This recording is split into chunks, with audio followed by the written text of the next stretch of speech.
Friends, welcome back to my YouTube channel medical and nurses. मेरा नाम है कीर्ति। आज हम डिस्कस करेंगे एनएचएम के द्वारा कंडक्ट करवाया गया 2016 का क्वेश्चन पेपर। तो इसमें जितने भी क्वेश्चन हैं जिनका अपकमिंग टाइम में एनएचएम एमपी के लिए, बिहार के लिए, छत्तीसगढ़ के लिए, अलग अलग स्टेट के लिए एनएचएम के द्वारा जो स्टाफ नर्स या फिर CHO ANM के लिए पेपर होने वाले हैं, उनमें क्वेश्चन जो हेल्पफुल रहेंगे आपके लिए। तो यहाँ पर इस क्वेश्चन पेपर को मैंने पार्ट 2 में डिवाइड किया हुआ है। तो जितने भी क्वेश्चन रहेंगे 2 पार्ट में आपको प्रोवाइड करवाए जाएंगे। जो भी लोग चैनल पर नए हैं, चैनल को सब्सक्राइब करके बेल आइकन बटन को जरूर प्रेस कर लें। और साथ ही साथ अभी रिसेंट में जो पेपर कंडक्ट करवाए गए हैं BNS 041 और 42 के, तो 2019 से अभी तक जितने भी सेशन में पेपर हुए हैं वो सभी क्वेश्चन पेपर आपको मोस्टली आपको प्रोवाइड करवा दिए गए हैं। बट जो भी बचे हुए पेपर रहे हैं वो भी आपको प्रोवाइड करवा दिए जाएंगे इसी मंथ में, ताकि जो भी लोग टर्म एंड एग्ज़ाम देंगे CHO के लिए, तो उनमें तो वो क्वेश्चन जो 70 क्वेश्चन रहते हैं, 70 क्वेश्चन, उनको तो हेल्पफुल रहेंगे ही। साथ जो लोग रिक्रूटमेंट के लिए जो एग्ज़ाम देंगे उनमें भी वो क्वेश्चन हेल्पफुल रहेंगे। तो आप लोग एक बार जितने भी 2019 से है जो CHO का सेशन स्टार्ट किया गया है, उसके पहले CHO है जो नहीं आया था, तो CHO के लिए जो 2019 से जितने भी एग्ज़ाम कंडक्ट करवाए गए हैं 6 महीने की ट्रेनिंग के बाद वो, और जो CHO रिक्रूटमेंट के लिए पेपर कंडक्ट हुए हैं वो सभी आपको इसी मंथ में प्रोवाइड करवा दिए जाएंगे आपकी एग्ज़ाम डेट आने के पहले, जिनका भी NHM MP या फिर बिहार के लिए पेपर होगा उसके पहले ही। तो यहाँ पर जितने भी क्वेश्चन हैं बहुत ही इम्पोर्टेंट और अच्छे क्वेश्चन है। साथ ही क्वेश्चन ANM कैंडिडेट के लिए भी हेल्पफुल होंगे। सो आई होप आपके लिए वीडियो अच्छा लगे तो लाइक ज़रूर करना। तो यहाँ पर जो क्वेश्चन नंबर फर्स्ट है वो है which part of I is affected in cataract. तो कैटरेक्ट में आँखों का कौन सा पार्ट है जो अफेक्ट होगा? ऑप्शन में प्यूपिल, लेंस, आइरिस या फिर रेटिना। तो जो पार्ट अफेक्ट होता है कैटरेक्ट में वो कौन सा पार्ट है जो अफेक्ट होगा?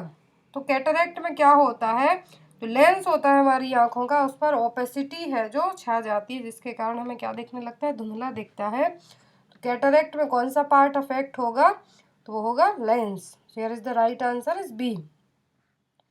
Next question, question number second, smoking during pregnancy में कॉज। तो प्रेगनेंसी में यदि कोई स्मोकिंग करता है, सिगरेट पीता है, बीड़ी पीता है, तो क्या हो सकता है? ऑप्शन में है IUGR, intra uterine growth retardation या फिर low birth weight baby LBW, abortion, increased chance of congenital defect in newborn और D all of the above. तो यदि मदर प्रेगनेंसी में कंसीव करने के बाद प्रेगनेंसी में सिगरेट स्मोकिंग करती है या फिर बीड़ी स्मोक करती है, कुछ भी ऐसे स्मोकिंग करती है, क्या होने के चांसेस रहेंगे? सभी कंडीशंस हैं जो हो सकती हैं। इंट्रायूट्राइन ग्रोथ रिटार्डेशन भी हो सकता है, लो बर्थ वेट बेबी भी हो सकता है, अबॉर्शन भी हो सकता है, या फिर बेबी में कोई कंजेनाइटल डिफेक्ट है जो डेवलप हो सकते हैं। चांस रहेंगे कि बेबी को जो congenital at the birth defect रहेंगे वो होने के चांसेस हो सकते हैं। तो यहाँ पर इसका सही आंसर क्या होगा? D all of the above. Next question, question number third, weight of baby less than 2.5 kg at the birth is called. यदि बेबी का बर्थ वेट जन्म के टाइम पर बर्थ वेट कितना है? 2.5 kg से कम है या फिर 2500 ग्राम से कम है, तो बेबी किस कैटेगरी के बेबी कहलाएंगे? ऑप्शन में है small for gestational age, pre term baby, low birth weight baby या फिर पोस्ट टर्म बेबी। तो यहाँ पर प्री टर्म बेबी ऐसे बेबी कहलाएंगे जो बिफोर 37 वीक ऑफ जेस्टेशन के डिलीवर हो जाएंगे। पोस्ट टर्म जो मोर देन जो जेस्टेशनल पीरियड रहेगा 40 वीक से ज़्यादा हो जाएगा तो पोस्ट टर्म में जाएंगे, पोस्ट मैच्योर बेबीज़ में जाएंगे। लो बर्थ वेट बेबीज़ का मतलब है यहाँ पर कि बेबी का वेट कितना होगा? 2.5 kg से कम है, तो बेबी किस कैटेगरी में आएंगे? लो बर्थ वेट बेबीज़ में। तो यहाँ पर आंसर क्या होगा? C LBW। Next question, antenatal checkup includes. तो एंटीनेटल चेकअप में क्या क्या इंक्लूड रहेगा? ऑप्शन है haemoglobin estimation, urine test, weight measurement, तो D all of the above. जो एंटीनेटल और प्रीनेटल चेकअप होते हैं तो उनमें हीमोग्लोबिन, जितने भी चेकअप में आप जाएंगे तो हीमोग्लोबिन चेक किया जाएगा कि आपको एनीमिया की कंडीशन तो नहीं डेवलप हो रही है। यूरिन टेस्ट करवाया जाएगा, वेट है जो चेक किया जाएगा कि आपका जो नॉर्मल प्रेगनेंसी में एटलीस्ट 11 किलो तक वेट गेन होना चाहिए, उतना हुआ है या नहीं। तो ये सभी चीज़ें एंटीनेटल चेकअप में इंक्लूड रहेंगी, तो यहाँ पर इसका आंसर होगा D, all of the above. Next question, question number 5। During community visit what should the CHO suggest to control the vector borne disease. तो यदि आप कम्युनिटी विजिट के लिए जाते हैं तो एज अ CHO या फिर एज अ स्टाफ नर्स यदि आप जाते हैं तो आप वेक्टर बॉर्न डिसीज को रोकने के लिए क्या पॉइंट है जो आप बताएंगे, सजेस्ट करेंगे वेक्टर बॉर्न डिसीज को कंट्रोल करने के लिए। ऑप्शन है discourage collection of water in waste object, spraying of insect repellents, using bed nets and full sleeves clothing, और D, all of the above. तो कम्युनिटी में जब आप विजिट के लिए जाते हैं as a CHO, as a staff nurse, as a ANM या फिर आशा कार्यकर्ता के तौर पर, जिस भी हेल्थ वर्कर के रूप में आप जाते हैं, वेक्टर बॉर्न डिसीज को कंट्रोल करने के लिए आप लोगों को डिस्करेज करेंगे कि एक जगह पर जो पानी है इकट्ठा ना होने दें, जो इंसेक्ट रिपेलेंट्स उनका स्प्रे करवाएं, साथ ही साथ जो मॉस्क्यूटो नेट है, बेड नेट है, वो फुल स्लीव्स के क्लॉथ्स पहने ताकि आपको मॉस्क्यूटो से या फिर जो वेक्टर बॉर्न डिसीज होती है उनसे बचाया जा सके। तो यहाँ पर इसका आंसर होगा D, all of the above. Next is question number 6। The third member of AAA functionary besides Asha and anganwadi कार्यकर्ता इज। तो 3 मेंबर हैं, आशा, आंगनवाड़ी कार्यकर्ता, और थर्ड मेंबर है जो ए से ही रहेगा, वो क्या है। ऑप्शन में ANM अटेंडेंट, आंगनवाड़ी सहायिका, या फिर नन ऑफ दी अबव। तो यहाँ पर आपको आशा का फुल फॉर्म एग्जाम में आ सकता है, तो एक्टिविस्ट सोशल हेल्थ, जो आशा का फुल फॉर्म आपसे एग्जाम में पूछा जा सकता है तो आपको वो पता होना चाहिए। और यहाँ पर जो 3A वर्ड है वो क्या है, तो आपको आशा का फुल फॉर्म आना चाहिए एक्रीडिटेड सोशल हेल्थ एक्टिविस्ट, आंगनवाड़ी कार्यकर्ता, और जो थर्ड मेंबर रहेगा ए से ही, वो क्या होगा, वो होगा ANM। तो ये तीनों है जो मेंबर है प्रेजेंट होने चाहिए। Next is blood stained cervical mucus after starting of labour is called. तो लेबर या फिर प्रसव स्टार्ट होने के बाद यदि क्या होता है, म्यूकस साथ ही साथ ब्लड स्टेंट प्रेजेंट रहेंगे, सर्वाइकल म्यूकस रहेगा लेबर स्टार्ट होने के बाद, आफ्टर स्टार्टिंग ऑफ लेबर, तो क्या कहलाएगा। ऑप्शन में सो, ब्लड, पस, या फिर सर्वाइकल टीयर। तो blood stained cervical mucus present रहेगा लेबर स्टार्ट होने के बाद, तो क्या कहलाता है, वो कहलाता है ब्लडी सो। तो यहाँ पर इसका सही आंसर क्या होगा, A, so. Next is how will you purify the well water. कुएं के पानी को आप कैसे प्योरीफाई करेंगे। ऑप्शन है क्लोरीन, कार्बन, पोटेशियम, या फिर आयोडीन। तो वेल वाटर या फिर कुएं के पानी को प्योरीफाई करने के लिए, छानने के लिए आप क्या करेंगे, प्योरीफिकेशन के लिए क्लोरीन का यूज करेंगे। Next is which factor affect the growth and development of child. इनमें से कौन सा फैक्टर है जो बच्चे की ग्रोथ और डेवलपमेंट दोनों को अफेक्ट करेगा। ऑप्शन है मैटरनल न्यूट्रिशन, हेरिडिटरी, एनवायरनमेंट, और D, all of the above. तो हमने ग्रोथ और डेवलपमेंट के जो फैक्टर पढ़े हैं, जो फैक्टर बच्चे की ग्रोथ को अफेक्ट कर सकते हैं, तो बहुत सारे फैक्टर पढ़े हैं हमने, फिजिकल, नेचुरल, जेनेटिक और हेरिडिटरी फैक्टर पढ़े हैं। तो यहाँ पर जो मैटरनल न्यूट्रिशन का मतलब है कि यदि माँ प्रॉपर डाइट नहीं लेगी प्रेगनेंसी में तो उसका डायरेक्ट असर उसके बेबी को पड़ेगा। हेरिडिटरी मतलब कि अनुवांशिक और जेनेटिक फैक्टर, एक पीढ़ी से दूसरी पीढ़ी में वो जीन से ट्रांसफर हो सकते हैं। इन्वायरमेंटल फैक्टर, इन्वायरमेंट वो भी अफेक्ट करेगा बच्चे की ग्रोथ और डेवलपमेंट के लिए। तो यहाँ पर इसका सही आंसर क्या होगा, D, all of the above.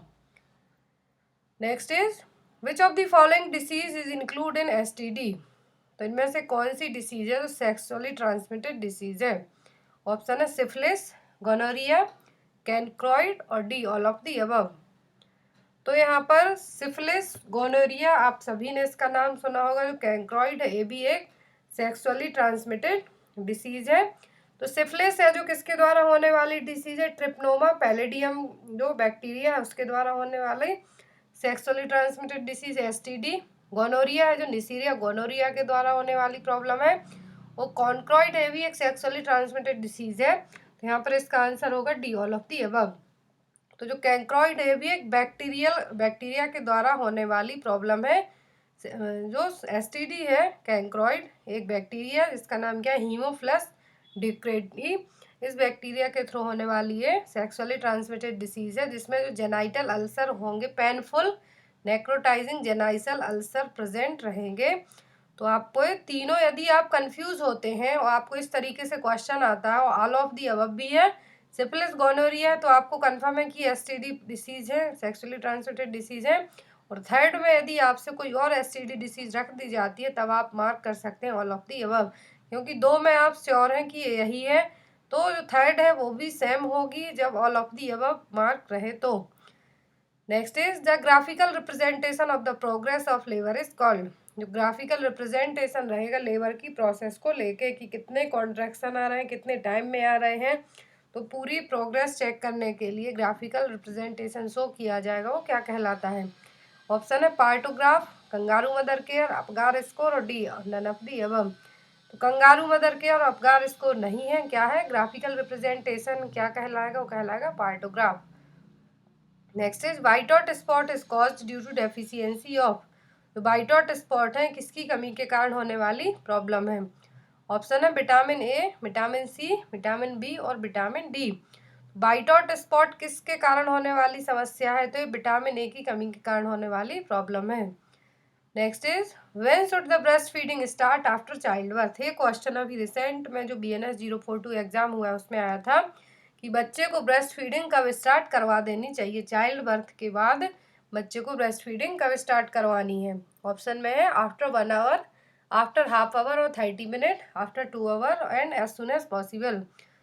तो यदि आपको यहाँ पर ऑप्शन में आफ्टर 30 मिनट और हाफ आवर है और एज सुन एज पॉसिबल है, तो आपको इसमें कंफ्यूज नहीं होना है। एज सुन एज पॉसिबल, जितना जल्दी हो सके उतने जल्दी ब्रेस्ट फीडिंग स्टार्ट करवानी है बेबी को। यदि ऑप्शन में आपको एज सुन एज पॉसिबल ना रहे, कुछ और घंटे मिनट रहे, तब आप आफ्टर हाफ आवर और 30 मिनट को मार्क कर सकते हैं। यदि ऑप्शन में एज सुन एज पॉसिबल है तब आपको एज सुन एज पॉसिबल और जितना जल्दी हो सके उसको मार्क करना होगा। तो यहाँ पर इसका आंसर होगा D, as soon as possible.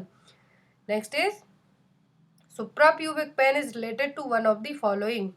तो सुप्राप्यूबिक पेन है, कहाँ पर प्रॉब्लम होगी या फिर कौन सी प्रॉब्लम होगी जब सुप्राप्यूबिक पेन आपको होगा। ऑप्शन है stomach, urinary and uterine causes, appendix या फिर peritoneal cavity. Suprapubic pain generally urinary या फिर यूट्राइन कॉसेस के कारण होगा, तो यहाँ पर आंसर होगा second. Next is question number 15, cervical cancer is about 80% of causes is due to. तो सर्वाइकल कैंसर के जो 80% केस होते हैं तो उनका मेन कारण क्या होगा, या फिर 80% कॉज है जो क्या कारण होगा सर्वाइकल कैंसर के लिए। ऑप्शन में ह्यूमन पैपिलोमा वायरस और HPV, ओबेसिटी, फिजिकल इनएक्टिविटी या फिर अल्कोहल इंटेक। तो सर्वाइकल कैंसर जो 80% कारण रह सकता है सर्वाइकल कैंसर होने का, वो क्या होगा, वो होगा ह्यूमन पैपिलोमा वायरस और HPV virus. Next is spina bifida can be caused by deficiency of one of the following. तो स्पाइना बाइफिडा की कंडीशन है जो किसकी कमी के कारण हो सकती है। ऑप्शन है vitamin B, folic acid in the mother, zinc और D all of the above. तो सभी को पता है कि कॉन्सेप्शन के बाद से, कंसीव करने के बाद से ही या फिर आप प्लानिंग कर रहे हैं तो उसी टाइम से फॉलिक एसिड की टैबलेट मदर को प्रोवाइड करवाना स्टार्ट करवा दी जाती है लेडी के लिए। तो स्पाइना बाइफिडा को प्रिवेंट करने के लिए क्या दिया जाता है, फॉलिक एसिड दिया जाता है मदर को स्टार्टिंग से ही। तो स्पाइना बाइफिडा किसकी कमी के कारण होगा फॉलिक एसिड की कमी के कारण। यदि मदर में फॉलिक एसिड प्रॉपर नहीं दिया जा रहा है तो बेबी को स्पाइना बाइफिडा होने के चांसेस ज़्यादा रहेंगे। तो इसीलिए यहाँ पर इसका सही आंसर होगा B, folic acid in the mother. Next is how many dose of vitamin A is given 0 to 5 year age group children. तो 0 से लेकर 5 साल तक की एज ग्रुप के बच्चों को विटामिन ए है जो कितने डोज दिए जाते हैं। ऑप्शन में 2, 5, 9 और 6। तो जो 59 मंथ तक के एज के बच्चों को जो विटामिन ए के डोज दिए जाते हैं, टोटल कितने डोज दिए जाते हैं, टोटल 9 डोज हैं जो दिए जाते हैं। Next is what do you understand by involution of uterus. Involution of uterus का मतलब क्या है। ऑप्शन में है assessment of uterus, evolution of uterus, the return of uterus to a normal stage, none of the above. तो involution of uterus का मतलब है कि यूट्रस का नॉर्मल साइज में आफ्टर डिलीवरी के बाद यूट्रस का नॉर्मल साइज में रिवर्ट होना, वापस आना। तो यहाँ पर इसका आंसर क्या होगा? C, the return of uterus to a normal stage. Next is tuberculosis is very often seen amongst patient with, TB की कंडीशन है, ट्यूबरक्लोसिस की कंडीशन है, क्षय रोग है, तो किसको सबसे ज़्यादा होने के चांसेस रहेंगे? यदि किसी पेशेंट को ऑलरेडी कोई प्रॉब्लम है तो उनमें से कौन सी प्रॉब्लम होगी जिसको टीबी होने के चांसेस ज़्यादा हो जाएंगे? ऑप्शन में HIV, renal infection, heart disease या फिर ब्लाइंडनेस। तो ट्यूबरक्लोसिस की कंडीशन उन पेशेंट को होने के चांसेस ज़्यादा रहेंगे जिसको पहले से HIV की कंडीशन है, क्योंकि इस केस में ऑलरेडी इम्यून सिस्टम वीक रहेगा, आपका कमज़ोर रहेगा, तो जो टीबी के बैक्टीरिया हैं उनको एंटर होने में भी ज़्यादा टाइम नहीं लगेगा, डेवलप होने में ज़्यादा टाइम नहीं लगेगा। तो यहाँ पर इसका जो आंसर होगा वो क्या होगा? ए, HIV। HIV वालों को ये भी क्वेश्चन आपको आ सकता है कि यदि किसी को HIV की कंडीशन है, HIV एड्स है, तो उसको और कौन सी प्रॉब्लम होने के चांसेस ज़्यादा रहेंगे? तो उसको ट्यूबरक्लोसिस होने के चांसेस ज़्यादा रहेंगे। Next is cigarette smoking can cause which one of the following cancer, cigarette smoking के कारण कौन सा कैंसर हो सकता है? ऑप्शन में स्टमक, लंग्स, बोन या फिर ब्लड कैंसर। तो सभी को पता है कि सिगरेट स्मोकिंग के कारण या फिर सेकेंडरी सोर्स ऑफ स्मोकिंग के कारण सबसे ज़्यादा जो चांसेस रहेंगे कैंसर होने के वो क्या होंगे? लंग्स कैंसर के। Next is Asha was associated with NRHM in the year, national rural health mission के द्वारा जो आशा की पोस्टिंग करवाई जाती थी तो उसमें कब करवाया गया था? आशा को कब लाया गया था NRHM में? ऑप्शन है 2007, 2005, 2018 या फिर 2009। तो आशा वर्कर को NRHM में कब लाया गया था? 2005 में, 2005 में।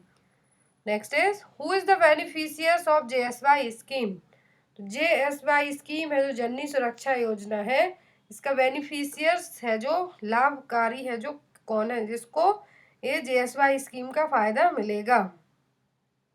ऑप्शन है women having institutional delivery at government and accredited hospital, lactating mother, children up to 5 year of age, और D all of the above. तो जो जननी सुरक्षा योजना JSY स्कीम जो कि 12 अप्रैल 2005 को लॉन्च की गई थी, ये भी आप याद रखें कि कब लॉन्च की गई थी, आपसे कई बार एग्जाम में आ चुका है जननी सुरक्षा योजना। और एक और है JSSY जननी शिशु सुरक्षा योजना, और ये है यहाँ पर जननी सुरक्षा योजना जो कि 12 अप्रैल 2005 को ऑनरेबल प्राइम मिनिस्टर ने इसको लॉन्च किया था। इसका जो बेनिफिशियर्स ग्रुप है वो कौन है? ऐसी महिलाएं जो इंस्टीट्यूशनल डिलीवरी हुई हो सरकारी अस्पताल में या फिर उससे रिलेट करती हुई हॉस्पिटल में। यहाँ पर इसका आंसर क्या होगा? A, women having institutional delivery at government and accredited hospital. JSY का आपको full form Janani Suraksha Yojana, launching year 12 April 2005, beneficiaries age group हैं जो कौन है वो याद रखने होंगे। 3 में से आपको कोई एक पॉइंट है जो एग्जाम में आ सकता है। Next is Which amongst the following is the most authentic source of obtaining population data? Population data collect करने के लिए मोस्ट अथेंटिक और रिलायबल सोर्स है वो क्या होगा? इनमें से एक्चुअल में सभी से डेटा कलेक्ट किया जाता है पॉपुलेशन डेटा, बट यहाँ पर पूछा ऑथेंटिक सोर्स, सही और एक्यूरेट डेटा किससे पता चलेगा? ऑप्शन है सेंसस, SRS, NFHS और D none of the above. तो SRS है, इसमें एवरी ईयर डेटा है जो रखा जाता है बट ऑथेंटिक नहीं होता उतना। बट जो सेंसस है, जनगणना है, ये हर 10 साल में कंडक्ट करवाई जाती है, एवरी 10 ईयर में। तो ये सोर्स ऑफ जो पॉपुलेशन का डेटा है इसमें ऑथेंटिक डेटा आपको मिलेगा। तो यहाँ पर इसका आंसर क्या होगा? ये सेंसस। अब जो नेक्स्ट सेंसस होगा वो कब होना है? 2021 में, दैट मीन्स इसी साल है जो स्टार्ट करवाई जानी है जनगणना, और सेंसस हर 10 साल में कंडक्ट करवाया जाता है। Next is campaign to promote behaviour change for use of oral contraceptive pill. कौन सा कैंपेन लाया गया था जो ओरल कॉन्ट्रासेप्टिव पिल्स को लेकर दिमाग में चेंजेस लाए, बिहेवियर चेंज करने के लिए हमारा कि जो ओरल कॉन्ट्रासेप्टिव पिल्स हैं सही नहीं है, उसको चेंज, वो आपका बिहेवियर चेंज करने के लिए कैंपेन लॉन्च किया गया था। तो उस कैंपेन का नाम क्या है? ऑप्शन है हमजोली की बोली, गोली की हमजोली, गोली की सहेली या फिर D none of the above. तो जो कैंपेन लाया गया है ओरल कॉन्ट्रासेप्टिव पिल को प्रमोट करने के लिए वो क्या है? गोली की हमजोली।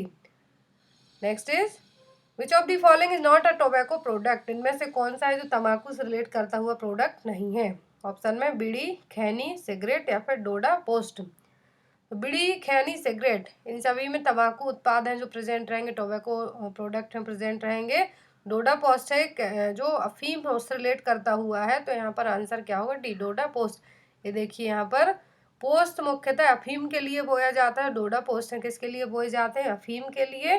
तो ये पोस्ट के सूखे फल के छिलके रहते हैं उनको डोडा कहा जाता है, और जब इसको पानी में भिगोकर रखा जाता है तो ये क्या बन जाती है? इसको अफीम निकाल के बनाया जाता है। तो ये क्या है? सिंपल सा क्वेश्चन, ये जो भी टोबैको प्रोडक्ट है उससे रिलेट करता हुआ नहीं है। और आपको एक पॉइंट और यहाँ पे याद रखना है कि तंबाकू है उसमें कौन सा केमिकल प्रेजेंट होता है जो सबसे ज़्यादा नुकसानदायक है? तो वो है निकोटिन। आपको क्या याद रखना है? तंबाकू में क्या प्रेजेंट होता है? Nicotine. Next is question number 26। Red ribbon express is related to, red ribbon किसको रिप्रेजेंट करता है? ऑप्शन है cancer awareness, malaria awareness, AIDS awareness या फिर पोलियो अवेयरनेस। तो रेड रिबन किसको एक्सप्रेस करेगा? तो ये करता है एड्स के लिए। एक क्वेश्चन आपके लिए जो सेकंड पार्ट रहेगा उसमें आंसर मैं आपको बताऊंगी। क्वेश्चन है who is the chairman of district health society? तो डिस्ट्रिक्ट हेल्थ सोसाइटी का चेयरमैन, मुखिया है जो, कौन रहेगा? ऑप्शन है डिस्ट्रिक्ट कलेक्टर, CMHO, जिला प्रमुख या फिर MLA। सो गाइज ये थे मोस्ट इंपॉर्टेंट 2016 के क्वेश्चन के, NHM के क्वेश्चन के आंसर। सो आई होप आपको वीडियो अच्छा लगा हो तो लाइक जरूर करना। Thank you for watching us. Second part बहुत ही जल्दी आपको आई थिंक आज ही या फिर मॉर्निंग में प्रोवाइड करवा दिया जाएगा। Thank you, bye bye.